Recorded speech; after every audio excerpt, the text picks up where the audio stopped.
Hi all, welcome back to Commerce with me, your homely classes.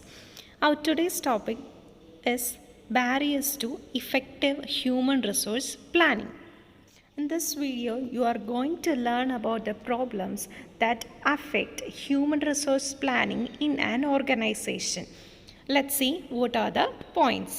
The first barrier to effective human resource planning is stated as human resource planning strategies are not in conformity with the corporate strategy.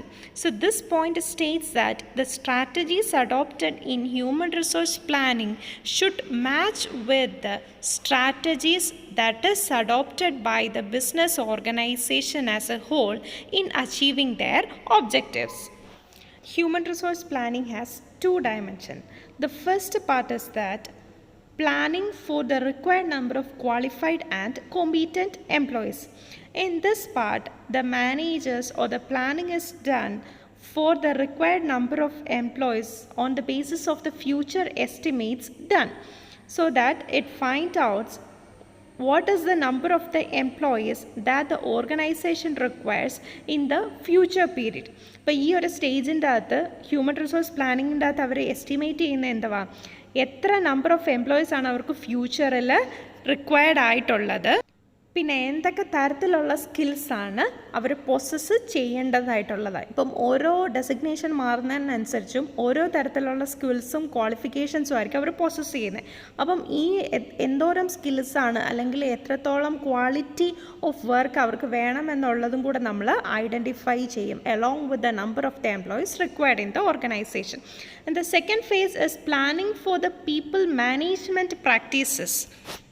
ഇപ്പം നമ്മൾ ചുമ്മാ ഒരു employee select ചെയ്താൽ മാത്രം പോരാ അല്ലേ, അവർ ഓർഗനൈസേഷന് വേണ്ടിയിട്ടും കൂടെയാണ് വർക്ക് ചെയ്യേണ്ടത്. അപ്പം മാനേജ്മെൻറ്റ് അഡോപ്റ്റ് ചെയ്യുന്ന സ്ട്രാറ്റജീസ് എല്ലാം അഡോപ്റ്റ് ചെയ്യാനായിട്ടുള്ളൊരു മെൻറ്റാലിറ്റിയും കൂടെ ആർക്ക് വേണം, ഈ നമ്മൾ സെലക്ട് ചെയ്യുന്ന എംപ്ലോയീസിന് വേണം അല്ലേ. അപ്പം ഇങ്ങനെ രണ്ട് ഫേസസിലായിട്ടാണ് ഹ്യൂമൻ റിസോഴ്സ് പ്ലാനിങ് എക്സ്റ്റെൻഡ് ചെയ്ത് കിടക്കുന്നത്. So the first barrier is that human resource planning strategy does not match with the management or the firm's strategies. Firm always work towards achieving the overall objective, but human resource planning works for the welfare or finding out the best people to the organization.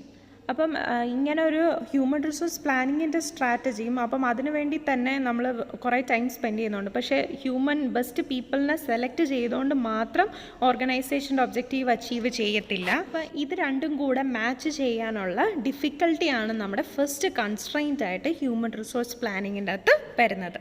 Now the second constraint is lack of professional touch.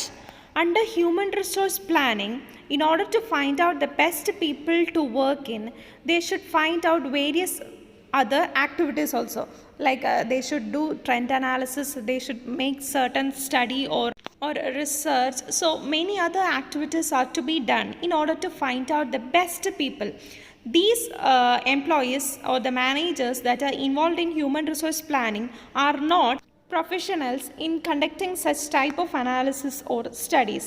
So the solution for that lacks some professional touch.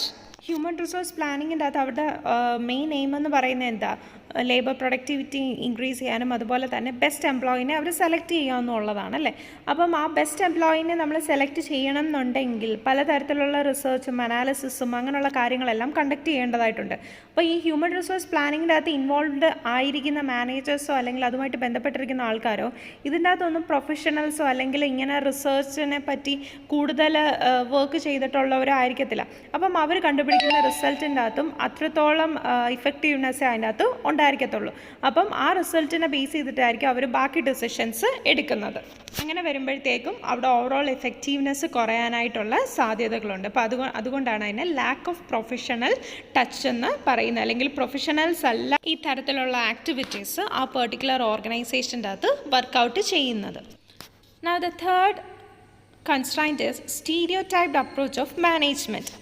Most of the management or some of the management may not give much importance to the activities of the human resource planning in the organization. So they do not identify the importance of human resource planning or the positive things that human resource planning is about to contribute to the organization in a whole. ഇപ്പോൾ ചില management ഈ human resource പ്ലാനിങ്ങിന് വേണ്ടത്ര importance കൊടുക്കത്തില്ല. അത് ശരിക്കും ഒരു climbing സ്റ്റെപ്പോ അങ്ങനെ എന്തെങ്കിലും ഒരു ആക്ടിവിറ്റി ആയിട്ടാണ് അതിനെ കൺസിഡർ ചെയ്യുന്നത്.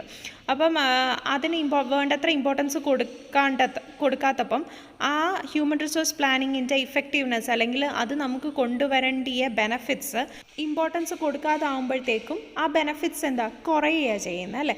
അപ്പം അങ്ങനെ ഒരു മാനേജ്മെൻറ്റിൻ്റെ ആറ്റിറ്റ്യൂഡ് നെഗറ്റീവ് ആകുമ്പോഴത്തേക്കും അതിൻ്റെ റിസൾട്ടും നെഗറ്റീവ് ആയിരിക്കും. Now next is the fourth constraint, that is uncertain environment. When we studied about business environment or when we studied about human resource planning itself, it is said that our environment or the business environment is always uncertain. So when the forecasting is done under human resource planning for the uncertain environment, the result will be uncertain too. നമ്മുടെ environment ഒരിക്കലും stable അല്ല. നമ്മൾ human resource planning എപ്പോഴും നടത്തുന്നത് എന്താ, first നമ്മൾ നടത്തുന്ന ഒരു അനാലിസിസ് അല്ലെങ്കിൽ ഒരു ഫോർകാസ്റ്റിനെ ബേസ് ചെയ്തിട്ടായിരിക്കും എപ്പോഴും നമ്മൾ ഹ്യൂമൻ റിസോഴ്സ് പ്ലാനിങ് നടത്തുന്നത്. സ്റ്റേബിൾ അല്ലാത്ത എൻവയോൺമെൻറ്റിനെ ബേസ് ചെയ്ത് ഫോർകാസ്റ്റ് നടത്തുമ്പോഴത്തേക്കും അതിൻ്റെ റിസൾട്ട് നമുക്ക് ഒരിക്കലും പ്രെഡിക്റ്റ് ചെയ്യാൻ പറ്റില്ല. കാരണം നമ്മൾ വിചാരിച്ച പോലെ ഒരു എൻവയോൺമെൻറ്റ് നടത്തുമെങ്കിൽ മാത്രമേ നമ്മൾ പ്ലാൻ ചെയ്ത കാര്യങ്ങൾ നമുക്ക് എക്സിക്യൂട്ട് ചെയ്യാൻ പറ്റത്തുള്ളൂ. അപ്പോൾ അൺസർട്ടനിറ്റി കൂടുന്തോറും നമുക്ക് കിട്ടുന്ന റിസൾട്ട് അല്ലെങ്കിൽ ആ ഹ്യൂമൻ റിസോഴ്സ് പ്ലാനിങ്ങിൻ്റെ ഇഫക്റ്റീവ്നെസ് ശരിക്കും കുറഞ്ഞുകൊണ്ടേയിരിക്കും. നമ്മൾ പ്ലാൻ ചെയ്ത പോലെ നടക്കുവാണെങ്കിൽ ഇഫക്റ്റീവ്നെസ് ഹയർ ആയിരിക്കും. The fourth constraint is that imperfect human resource information system. So first let us see what is human resource information system.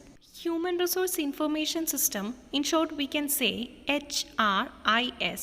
It is just a database or a software that which provides online solution that is used for data entry or data tracking or the data information requirements. The HR management uses this for storing all the details of the human resources in the organization. There are payroll, there are all the details about the human resource in the organization. So it basically acts as a database for storing all the data, and this system is known as HRIS. ഇപ്പോൾ human resource information system അല്ലെങ്കിൽ HRIS എന്ന് പറയുന്നത് ഒരു database അല്ലെങ്കിൽ online സൊല്യൂഷനായിട്ട് work ചെയ്യുന്ന ഒരു പ്ലാറ്റ്ഫോമാണ്. അതിൻ്റെ മെയിൻ യൂസ് HR മാനേജ്മെൻറ്റിൻ്റെ അകത്ത് അതിൻ്റെ മെയിൻ യൂസ് എന്ന് പറയുന്നത് ഹ്യൂമൻ റിസോഴ്സ്, അതായത് ഓർഗനൈസേഷനിലുള്ള എംപ്ലോയീസിൻ്റെ അല്ലെങ്കിൽ എംപ്ലോയീസിൻ്റെ മൊത്തത്തിലുള്ള ഡീറ്റെയിൽസ്, അവരുടെ പേറോളായിക്കോട്ടെ എന്ത് ഡീറ്റെയിൽസ് ആയിക്കോട്ടെ അതെല്ലാം കളക്ട് ചെയ്ത് വെക്കുന്ന ഒരു ഡേറ്റാബേസ് ആയിട്ടാണ് HRIS ആക്ട് ചെയ്യുന്നത്. ഒരു ഹ്യൂമൻ റിസോഴ്സ് പ്ലാനിങ്ങിൻ്റെ ഇഫക്റ്റീവ്നെസ് എന്ന് പറയുന്നത് അപ്പം ഈ HRISുമായിട്ട് ലിങ്ക് ചെയ്തിരിക്കുന്നതാണ്. HRISൻ്റെ സിസ്റ്റം എത്രത്തോളം ഇഫക്റ്റീവാണോ അത്രത്തോളം ഇഫക്റ്റീവ് ആയിരിക്കും നമ്മുടെ human resource planning. So if there is any incorrect or imperfect information available in the HRIS, that will affect in the overall human resource planning. Hope you have all understood about the barriers of human resource planning. Thank you.